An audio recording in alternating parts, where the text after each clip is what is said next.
Don't be intimidated by the title. This is, I guess, and I might say, this is a talk that may feel a little bit heavy, but it's not long. There's a video afterwards, I think, about a dance, and I begin by wondering where the year's gone and how we're here, and here we are in the last meeting of the year. We should absolutely celebrate that. It is a great job to be here. Now, I must admit that I go into this talk with trepidation because my son Tom, as only a son could, said, "Geez, Dad, 3 talks in a row. Can I skip this one?" Thanks. With friends like that, Tom. Who needs enemies? I've had a busy week, and I thought yesterday, you know what, I may just talk really briefly about exams and how to prepare. And then I said, you know what, I need to do better than that. That's mailing it in. And so I found myself last night thinking about the year, as of course you do at this time of year, and especially knowing I was giving a talk.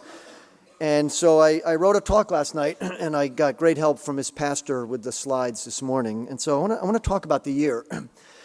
And I would start by saying I've never known a year like this one. Now, I've been head since 2001. I've been here since 1983. I've never, ever known a year quite like this. And I think I'll carry the experience around like a pebble in my shoe, or like that coin that you have in your pocket that you continually finger. And I've thought about these last 9 months together, and I truly mean together.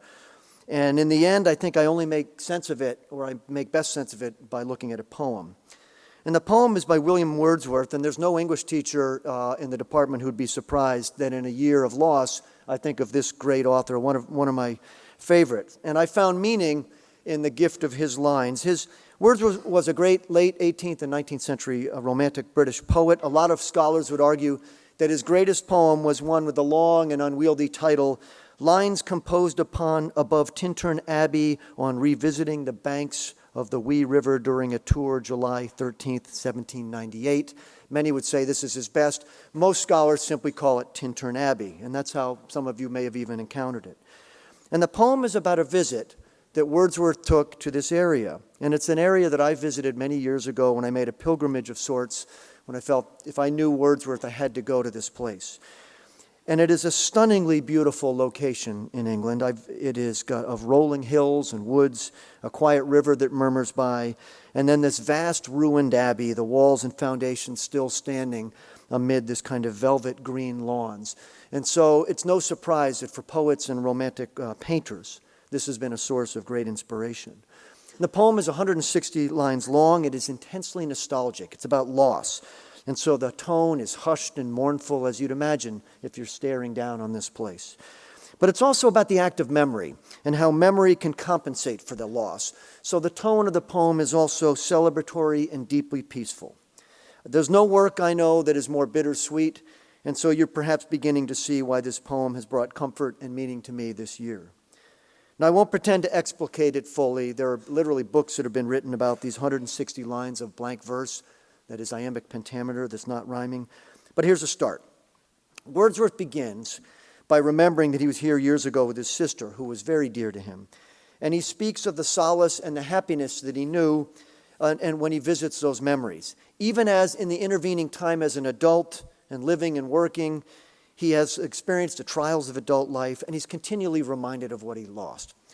So he writes, for instance, in the middle of the poem, "Oft in the lonely rooms and amidst the din of towns and cities, I have owed to them in the hours of weariness sensations sweet.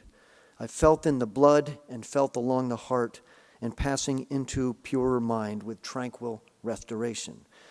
So I see him, an adult, restless, harried, working, living lonely in a loud city like London, perhaps finding himself remembering that visit with the sister he loved in a place of such natural beauty.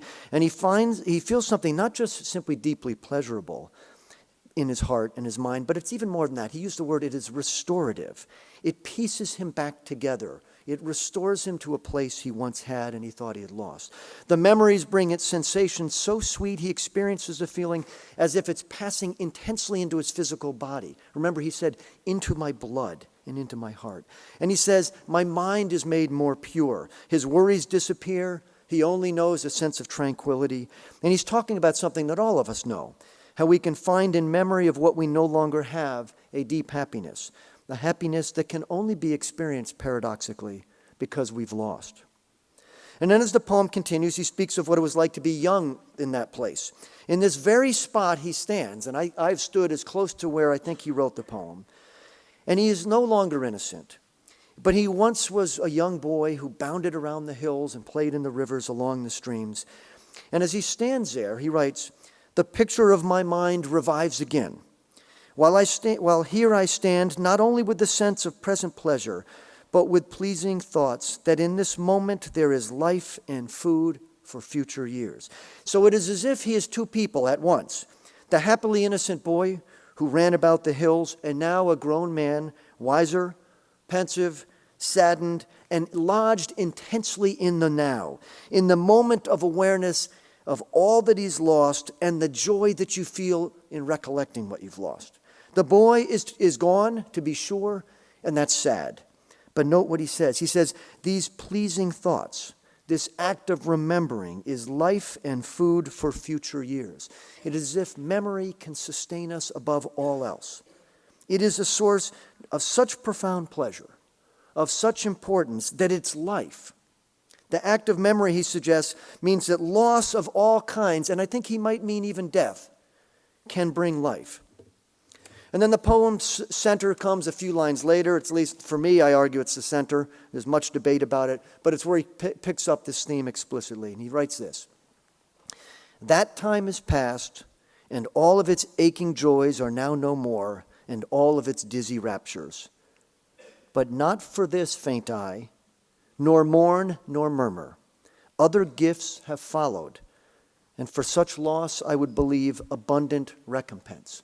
Now, I think this is the very heart of all of Wordsworth's thinking. I think that, for me, they're some of my favorite lines ever penned. I've turned to them often when I want to make sense of loss. Let's think of what he's done. He asserts in very simple and clear and unambiguous terms that the past is gone. The diction is clear. Those aching joys he knew as a boy, those dizzy raptures, that excitement that we have when we're younger from some experience, they are now, quote, no more. There is no qualification. There's no negotiation. He states as a fact that what we knew once is gone, we will never have it again, and the loss will be painful and irrevocable. But there's also something else. There is also acceptance and gratitude and peace.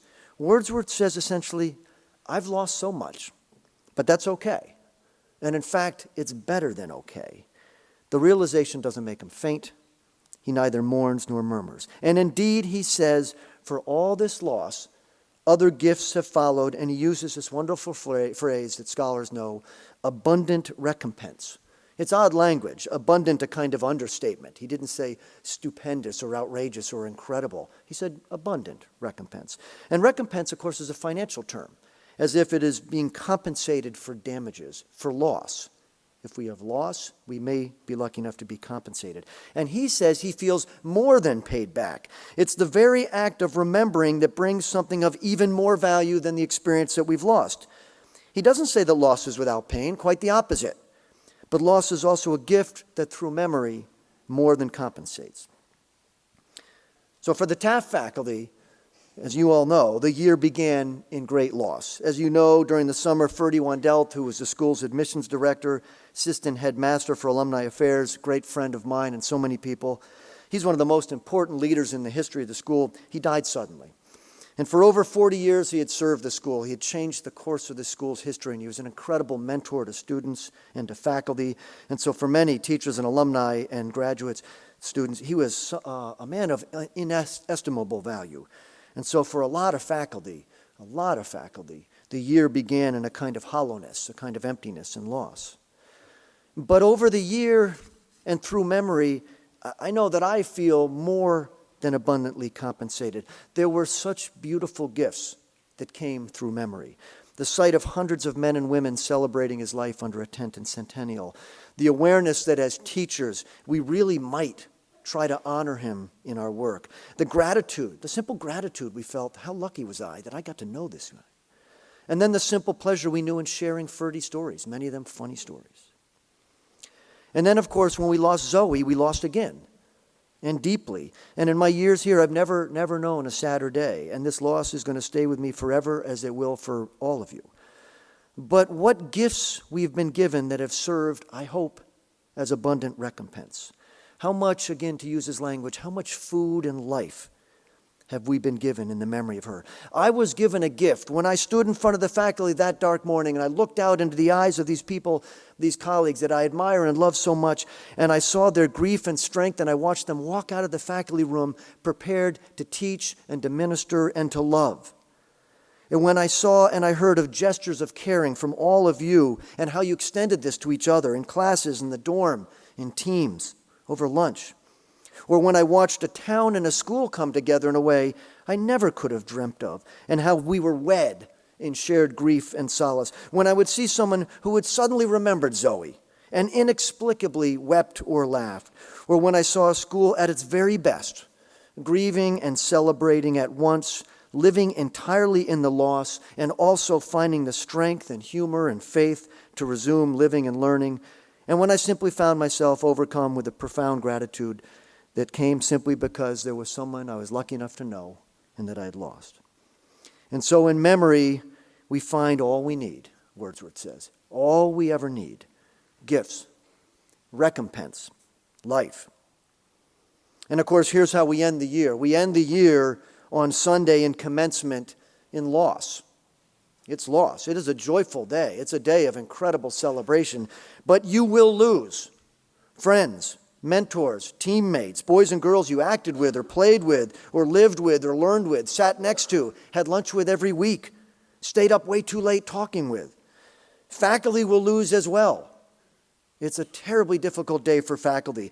Boys and girls that they taught or advised or coached or lived near, walked by every day, watched grow in such beautiful ways. For me, I will be more keenly aware of this than ever, for like every parent, I will lose a son. One who has been with me almost every day for 19 years and whom I love as only a father can. And so for all of us, Sunday will be a day about loss. But make sure you carry his poem with you into the quad on Sunday. I certainly will. For it reminds us of the abundant recompense that will come in the future act of remembering. You have a gift. You will be able to recollect. You will be given what Wordsworth said we will be given through the act of memory. And you will have those memories to turn to for the rest of your life amidst the din and loneliness of life, wherever you end up. They will serve as food and life. Recompense will begin the moment that ceremony ends. So let me be clear. This is not a sad talk. It's not a downer. Wordsworth's giving us a choice, I think, in a way. Here's life, he says. Here's the choice. Here's choice one. You can choose never to lose, never to love, never to forsake and give up anything or anyone. It's a really smart choice. You won't have any pain. There'll be no grief. There'll be no tears. You won't feel what we did when Mr. Wendell passed away. You won't feel what you felt when Zoe died. You won't feel what I think you're going to feel on Sunday. It is a lot safer, and it's a lot easier on the heart. That's your first choice. And then Wordsworth says, here's another choice. You can live and love and lose and know that you will feel exquisite sadness, but also have in the act of memory and the loss countless and priceless gifts that will restore you, that will bring tranquility to your mind, pass into your very blood and body, abundantly compensate you, give you food and life for all of your days. It is not as safe. It's a lot harder, but you'll get to laugh at a story about Wendell and feel so lucky that you knew him, or jog the campus on a sunny Sunday and tell stories about Zoe and just feel blessed that she was in your life, or watch and weep as someone you love walks through that archway behind the bagpipers clutching a diploma, and you'll know, I have these memories, and they will restore me. So I guess in our own Tintern Abbey, if you will, if we make that leap, in our own abbey of churches and stained glass, at the foot of these green hills, when you look down on the campus as he looked down on those lovely ruins, think about our losses, but think of the compensation and think of the gifts. And perhaps you too will feel the tranquility that Wordsworth did. Perhaps you will feel passed into your heart and into your mind those sensations sweet. And if you do, and I hope you do, and I know I certainly will on Sunday, you will know you're lucky and you'll know that you're fully alive. And with that spirit, I wish you all the very best of luck on your exams. There is not much left. I just wish you Godspeed. I wish you the strength and the fortitude to stay at that tough task of work. Have faith, it's going to end soon. And I look forward to seeing you all at the celebration of the commencement. And with that, why don't we do something a little more upbeat, and that is, I gather there's a video about the Hawaiian dance. So many thanks for a great year.